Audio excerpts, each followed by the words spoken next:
There's something sacred about the rhythm of a farm. Mornings start with the sun nudging you awake, cows chewing cud like they're meditating, and the scent of fresh earth telling you you're in the right place. That's the life I had, and damn if I didn't enjoy every minute of it. My little patch of land had been in the family for 3 generations. I had cows with more personality than most people I've met, and the most exciting thing that happened on an average day was whether Bessie would finally give birth or just keep us guessing. Then, one morning, I noticed movement across the fence. Not your usual neighbor walking their dog kind of movement. No, this was the cluster of SUVs, clipboards, and people in polos barking into Bluetooth headsets kind. I leaned on the fence and squinted toward the commotion. They were scoping out the empty lot next to my land, one that had been blissfully abandoned for years. I caught a glimpse of a familiar and unfortunately unforgettable face, Karen. Capital K Karen. The queen of the local HOA, from that high-end neighborhood half a mile down the road, the kind where people water their lawns more than they water their kids. She had a clipboard. Of course she did. That thing might as well have been surgically attached. My gut immediately soured. Something tells me this isn't a community garden project, I muttered, watching them unroll blueprints like they were planning a minor invasion. Well, maybe they'll be quiet neighbors. Spoiler, they didn't. Weeks passed. Trucks came and went. The kind of noise that makes your fillings vibrate and your cows question their life choices. And then, bam. A fully operational golf course appeared next door like a spoiled kid's birthday present. Lush greens, artificial ponds, carts zipping around like bumper cars for adults. And people. So many people. Loud, entitled people. The first weekend, the chaos started. A golf ball whizzed past my barn like a tiny white missile and thudded into the side of a water trough. The cows looked up mid-chew, heads swiveling toward the golf course. Then they looked at me. I know, girls, I said, hands up in defeat. It's like watching squirrels try to pass an IQ test. It got worse. The golfers, mostly the kind of guys who wear $300 sunglasses indoors, decided that the shared access road between my land and the golf course doubled as a parking lot. Some of them even parked half on my property, like they'd discovered manifest destiny in a Ford Expedition. And the looks they gave me? Like I was some kind of wild animal exhibit in a zoo that hadn't been updated since the 70s. You could see it in their eyes. Where do the steaks grow? Do cows just appear already medium rare? One guy even asked if he could pet the big dog. He meant my bull. Still, I could have let it go. I really could have. But then the balls kept coming. Constantly. One even nailed my scarecrow in the head, knocked its hat clean off like it owed someone money. And then, they hit a cow. It was a Thursday. I remember because I was just sitting down with a sandwich that could have won an award, when I heard a thwack and then a moo that translated roughly to what the hell was that? I looked up to see a cow, Clarabelle, sweet old girl, backing away from a shiny titlice golf ball that had just bounced off her flank. I stormed to the fence. Hey, I yelled at the group of middle-aged alphas on the tee box. You planning on replacing any livestock you can cuss today? They stared, blinked, and then, like frat boys who just remembered they left the stove on, they scattered. Clarabelle stared at me. I patted her on the side. I'm sorry, girl. They were probably aiming for a hole-in-one and found your ass instead. A few days of peace. Then it happened again. And again. So I did what any reasonable man would do. I asked to speak to their queen. Karen showed up the way she always does. Sunglasses bigger than her face, clipboard clutched like it was the source of her life force, and a fake smile sharp enough to cut glass. Karen, I began, we have a problem. Your golfers are treating my cows like target practice. Oh, come on, she said with a dismissive wave. Don't be dramatic. It's just a few little golf balls. Right? I said, pointing at the field behind me. Except now my cows are living on what looks like the world's saddest driving range. She smirked. Well, these people pay a lot of money. To you? I meant to the HOA budget, she corrected, unconvincingly. And frankly, I'm not going to bother them over a few cow startles. I just stared at her. Anyway, she said, already turning, don't you have some cows to milk, or whatever it is you do? That was it. I tried the legal route next. Sheriff came out. Nice guy? Real laid back. Probably too laid back.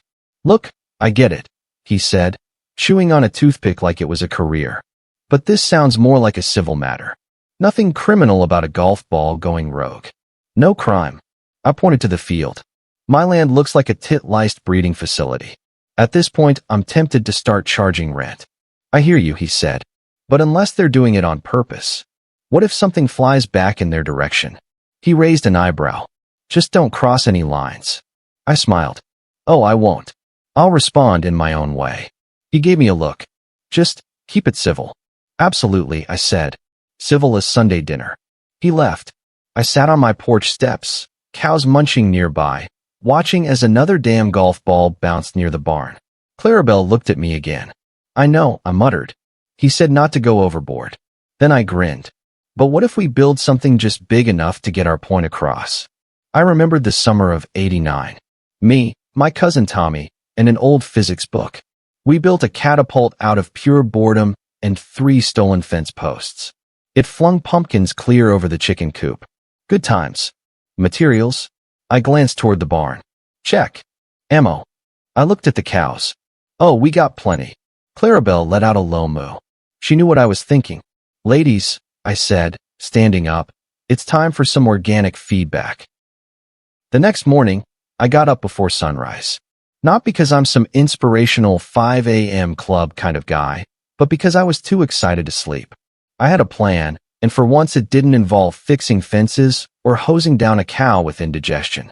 The barn smelled like old wood, hay, and potential revenge. First, I raided the scrap pile. Every farmer has one, a glorious, rusty mountain of things that might be useful someday. Old fence posts, busted hinges, springs from a trampoline that gave up after one too many family BBQs. I even found half of an old porch swing I could use for tension. It was time to resurrect the catapult of my youth, but with upgrades. Stronger, smarter, capable of hurling very specific, very organic messages across property lines. By mid-morning, I had a basic frame standing. Around noon, I had to pause when a group of golfers showed up, laughing like hyenas and spraying cologne strong enough to sterilize a tractor. I watched them from behind the barn. One of them looked right at my cows and yelled, "Yo, you think cows are like milk machines or meat machines?" His buddies doubled over laughing like he'd discovered fire. Clarabelle mooed. It wasn't a normal moo. It was the kind of moo that says, I'm one golf ball away from a felony. Patience, girl, I said. Justice is a dish best served flung. By 3 p.m., it was ready. My glorious beast, the Manure Mamba 2.0. 10 feet tall. Spring-loaded. A wooden arm sturdy enough to slap karma right into someone's designer slacks. All that was left was the payload. Now, I love my cows. I respect them. But there are certain byproducts of their noble lives that, while unpleasant to handle, become priceless when weaponized.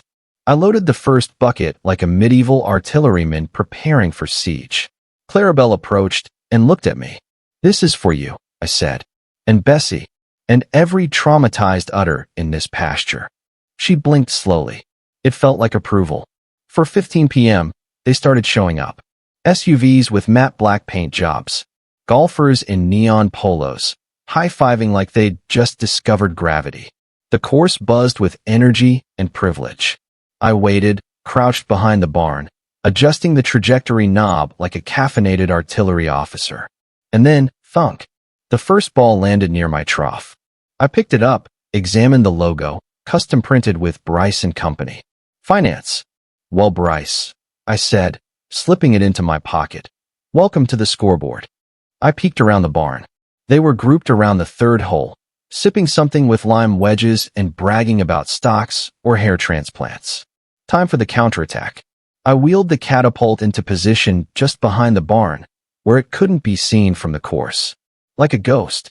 A smelly, wooden ghost with a payload from the digestive depths of the bovine underworld.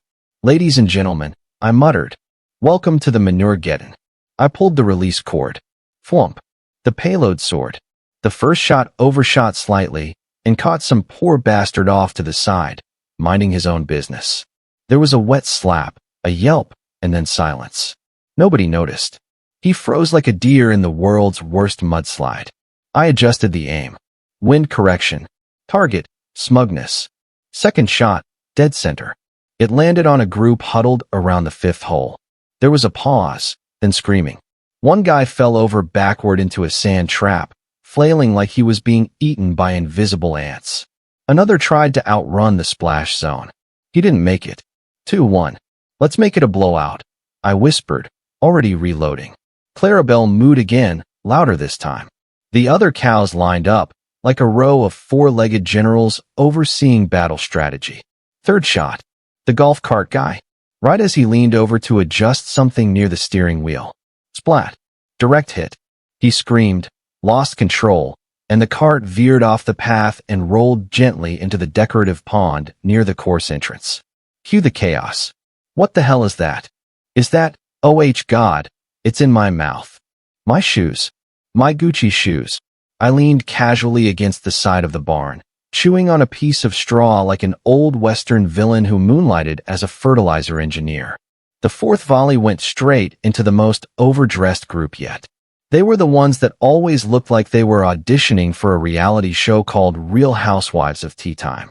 Fire, I shouted, as if commanding an invisible battalion. Flump. The splash was so loud it echoed. One woman screamed like she'd been personally betrayed by the universe. Another dropped her designer handbag and ran like her Spanx were on fire. Cars started pulling out. Fast. Doors slammed. Tires screeched. People were yelling, some dry heaving, one guy furiously rinsing his face with smart water. Within 5 minutes, the place was emptier than a salad bar at a truck stop. I stood triumphantly, wiping sweat from my brow. My cows mooed in unison, a chorus of approval that echoed through the hills like nature's applause. The battle was over. For now. And just as I began to roll the catapult back behind the barn, I heard it, the unmistakable shriek of approaching doom. Karen. She skidded to a stop in her white SUV, flung the door open, and stormed out with the fury of a suburban storm goddess. You? What did you do? I answered, calm as a sleeping hound. Something wrong, Karen? They're threatening to sue me. They said someone attacked them. With what? She hesitated. Her voice cracked. Manure. I blinked slowly. Oh no. Manure. How awful. She hissed like a kettle on full boil. You'll regret this. They're furious. They said it was a precision strike. Oh, Karen, I said, arms folded. Don't dramatize it. It's not a big deal. And don't bother me, and my cows, with such trifles. And anyway, it's probably time to go about your business. What you usually do there, ruining someone's day and all that. She huffed, muttered something about never hearing the end of this, and stomped off. I barely heard the sound of her tires flinging gravel as she tore off, too busy grinning at Clarabelle. Well, girl, I said, patting her side. Looks like we've just fertilized some egos. She mooed approvingly. I had just tucked the catapult back behind the barn, tossed a tarp over it like it was some innocent piece of farm junk, when I saw the dust cloud kicking up down the road. Sure enough, the sheriff's cruiser rolled in 10 minutes after Karen's tire tracks were still fresh on the gravel. He stepped out slow, the way only sheriffs and old hound dogs know how to do. Chewing something, I assumed toothpick, but wouldn't have been surprised if it was a tiny, rolled-up copy of the Constitution. Afternoon, he said, scanning the field like he was casing a crime scene. Sheriff, I nodded. What brings you out here? He removed his sunglasses. That's never a good sign. Well, had some calls from the golf course folks. I heard they were having a rough day, I said straight-faced. Something about a surprise from above? He squinted at me. They're claiming they were under attack. Attack? I repeated. That's a strong word. What? Did a squirrel go rogue again? They said it wasn't golf balls, he said. Then paused. They said it was manure. I nodded solemnly. A tragic day for their Gucci loafers. He didn't smile, but the corner of his lip twitched. Just a little. They called it a coordinated bombardment. Said it came from your general direction. I said. Could have been a bird. He gave me a look. A big one, I added. Maybe a new species. Gallus crapstormicus or something. He walked around the barn slowly. Interesting. That tarp there. He pointed at the obvious tarp covering the world's most suspicious contraption. Wouldn't happen to be hiding, say, a medieval weapon of pasture-based vengeance, would it? I followed his gaze. That, I said. Nah, that's just my pet project. You know, farm stuff. He didn't ask to look under it, and I didn't offer. After a long pause, he said, well, no one was seriously hurt, except some egos, and one guy who got a mild eye infection, but I think that's on him for not rinsing properly. I tried not to laugh. The HOA's in a twist, he continued. Karen's threatening legal action. Says she's been emotionally traumatized. Claims the golf course lost several big-name members already. One of them was a plastic surgeon, I think. Very tragic. I tilted my head, pretending to think it over. Well, maybe next time they'll think twice before using my cows as batting practice. The sheriff muttered. Then he gave the tarp one last long look and said, well, seems like things have calmed down for now. I nodded. Sure have. We're back to regular programming, sun, grass, and mildly judgmental cows. He started walking back to his cruiser, then paused. One more thing, he said, looking over his shoulder. If I start getting calls about unidentified flying manure again, I'm going to have to file paperwork. That would be a shame, I said. No one likes paperwork. We stared at each other for a second longer than necessary. Then he nodded. You boys take care, he said, meaning both me and, apparently, the cows. You too, Sheriff. He drove off, and I finally exhaled. Clarabelle wandered over again and gave the tarp a look like she knew it was a war trophy. I scratched her behind the ear. We did good, I said. Better than those fancy-pants golfers with their platinum memberships and their zero awareness of livestock etiquette. Later that week, things got quiet. Suspiciously quiet. The golf course was still there, technically, but it might as well have been haunted. No more SUVs. No more yelling. No more stupid jokes about cows and meat and milking. Apparently, once word spread of the incident, which I learned had gone semi-viral on local social media under the hashtag #PooStrike. No one wanted to risk it. The HOA tried to spin it, of course. Minor ecological disruption. Karen called it in a Facebook post that got ratioed so hard she had to disable comments. The course tried to put up netting. Then someone accidentally cut it down with a pair of hedge clippers in the night. Someone with suspiciously calloused hands and access to farm tools. I don't know who. Eventually, investors pulled out. Rumors swirled. One guy claimed he saw a cow operating the catapult, which I found offensive. Clarabelle doesn't have opposable thumbs. Thank you very much. The club shut down before the month was over. The grass started to grow back to a more natural, satisfying mess. Peace returned. And with it, my sarcasm had a well-earned rest. On the last day of cleanup, Karen drove past my property again. Slower this time. Like a shark who's finally realized the prey bites back. She didn't stop. Didn't wave. But I waved. Real big. With both hands. Just to make sure she saw. Then I sat back on the porch, cold lemonade in hand, watching the sunset spread across my field like a warm blanket. The cows lay content, chewing quietly. One of them, Bessie, had her head resting next to a forgotten golf ball. She nudged it once, then mooed, as if to say, you want it back, you know where to find it. Keep it, I told her. A trophy. But just in case, the catapult's still there. Covered, yes. Hidden. But very much operational. If they ever try again, well, let's just say I have ammo on demand. And now I've gotten really good at aiming. A week passed. The grass on the abandoned golf course grew uneven. Birds started nesting in the sand traps. A rabbit claimed the fifth hole and defended it like a furry little landlord. Nature, in all its glorious indifference, was reclaiming the land faster than any HOA lawsuit could stop it. And me? I went back to my life. Mostly. Sure, I was still half expecting a cease and desist letter, or maybe an HOA drone strike, but nothing came. Just peace. Glorious, cow-filled, manure-scented peace. Until one morning, just as I was scraping mud off my boots, I saw it. A white SUV kicking up dust down the road. Karen was back. Oh, I muttered. Round two. She screeched to a stop outside my gate, stormed out of the car, and for the first time in her entire over-moisturized life, didn't have a clipboard. That's when I knew it was serious. "You," she shrieked, pointing a trembling finger at me like I'd personally pooped in her hot tub. "Morning, Karen. You look distressed. Ran out of iced matcha." She stomped closer. "Do you have any idea what you've done? Returned the local ecosystem to its natural order?" "They're suing me," she screamed. "Me? Not the HOA, me personally. They think I orchestrated the whole thing." "Well, you did ignore multiple complaints and told me to go do cow things," I said. Which, ironically, I did.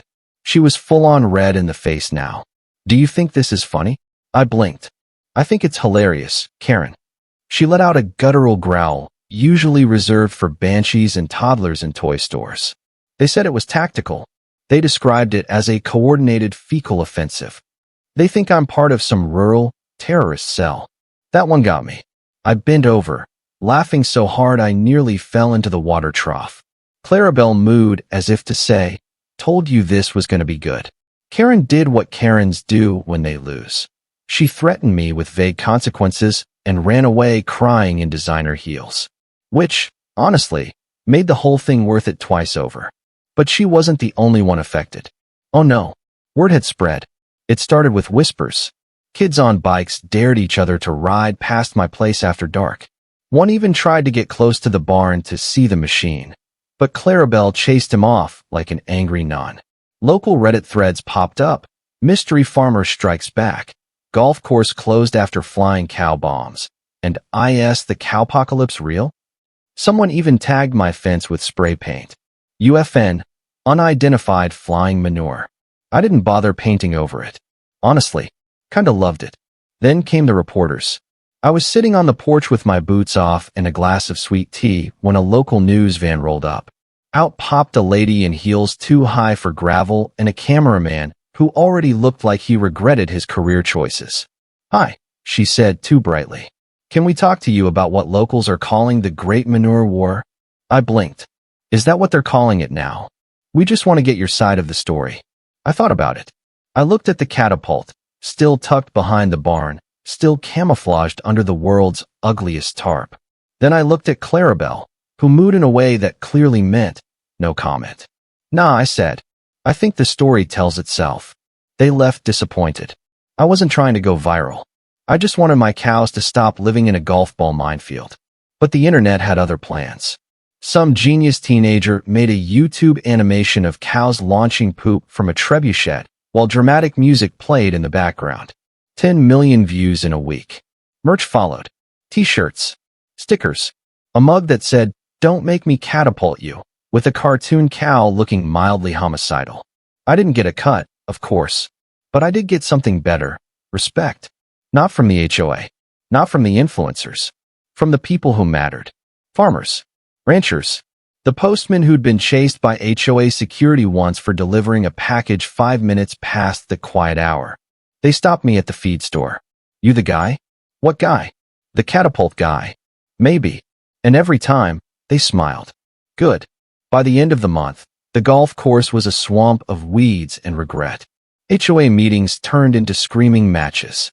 Karen lost her position as chair and was last seen trying to organize a support group for suburban victims of agricultural aggression. Apparently, no one joined. One afternoon, as I was mucking out the barn, the new sheriff's deputy stopped by. Young guy, fresh haircut, nervous energy. He tried to act serious, clipboard in hand. "I just have to ask, you didn't actually fire anything at the golf course, right?" I handed him a bucket. "Why don't you go ask Clarabelle?" He stared at the cow. She stared back. He left without another word. As the sun dipped behind the hills, I sat on the porch with Clarabelle lying nearby, chewing her cud like a queen enjoying retirement. The air was calm. No golf carts. No rogue titlists. Just the sound of the wind rustling the cornfields. And behind the barn, a carefully tarped catapult, freshly oiled. Just in case. Because if HOA ever tries again, let's just say I've got plenty of ammo and a legend to uphold. A few months passed, and the golf course became less exclusive resort and more mosquito theme park. The pristine fairways were overtaken by dandelions and despair. The fountain at the 9th hole stopped working and filled up with algae. Some kid was spotted fishing in the water hazard and pulling out bass the HOA swore weren't native. And my farm? It was back to being exactly what it was meant to be, quiet, peaceful, and just the right amount of smelly. Clarabelle and the rest of the girls grazed without flinching. No more ducking for incoming balls. No more startled moos. Just cows doing cow things and me, finally free of unsolicited golf commentary from guys named Bryce and Chad. But the best part? No more HOA. Oh sure, technically they still existed. But Karen's kingdom had crumbled. After the Great Manure Uprising, she was voted out by a nearly unanimous no-confidence vote. Word was, even her husband voted against her. They tried to replace her with someone more approachable. Instead, they got a guy named Steve who thinks zoning laws are a liberal conspiracy and once tried to hold a meeting entirely through interpretive dance. HOA meetings now last 11 minutes, involve 3 people, and end with someone angrily asking why their mail isn't picked up on Sundays. No one talks about the golf course anymore. It's become a cautionary tale, a whispered warning at real estate mixers and lawn care expos. Don't build near Old Man Jack's place, they say. That's the one with the cow cannon. Sometimes people drive by, slowing down, hoping to catch a glimpse of me launching something across the horizon. One guy even tried to bribe me to do a live demonstration for a bachelor party. He offered $200 and a case of craft beer. I politely declined. But Clarabelle gave him a look that said, "Don't test me, city boy." Eventually, folks started calling the abandoned golf course the Field of Splat. It became kind of a local legend. You know, like the time a golfer got hit mid-swing and fell backward into his cart. Or how the course's Yelp rating dropped to 1 star with comments like, "Came for the putt, left with PTSD." And my personal favorite, a headline from the local paper that read, "Mysterious fecal strike shuts down elite golf course. Farmer denies involvement. Cows remain silent." You can't write better PR than that. And speaking of writing, someone actually did write a short children's book about it. No joke. Clarabelle and the Catapult of Justice. I keep a copy in the barn. It's illustrated, and honestly, they nailed my beard. The sheriff stopped by again not long ago, this time with 2 coffees and a sheepish grin.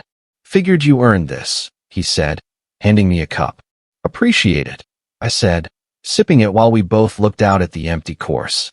He nodded toward the tarp behind the barn. "Still got it." I smirked. "Of course. What if the HOA rises again?" He chuckled. "You know, that whole thing kinda made you a folk hero." "Didn't mean to," I said. "I just wanted them to stop hitting my cows." "Well," he said, "they stopped." A long pause. He squinted at the tree lean. "Ever think of entering a pumpkin chunkin' contest?" "Don't tempt me." We both laughed. It was the kind of comfortable laugh that only comes after a storm has passed, and you realize your porch is still standing, your cows are still chewing, and no one's gotten smacked in the face with flying feces for at least 6 weeks. That's progress. These days, the Catapult's retired, but I still keep it in shape. Just in case. You never know when HOA 2.0 might crawl out of the gated swamp with a fresh clipboard and another stupid plan. Clarabelle? She's living her best life. She got a new salt lick. Sometimes she poses next to the Catapult for tourists. Locals bring her apples. She has a fan base now. As for me, I'm back to waking up with the sunrise, listening to the birds, and fixing fences. Occasionally, I find a rogue golf ball that somehow missed the cleanup. I toss it in a bucket marked ammo reserves. Because legends never die. And if they ever try to build again, whether it's a driving range, a pickleball court, or some influencer-branded eco-village, they'll learn real quick. This land don't take kindly to airborne trespass. And I've still got good aim. Thank you for being with us. Please share in the comments where you are watching from and whether you liked everything, and see you next time.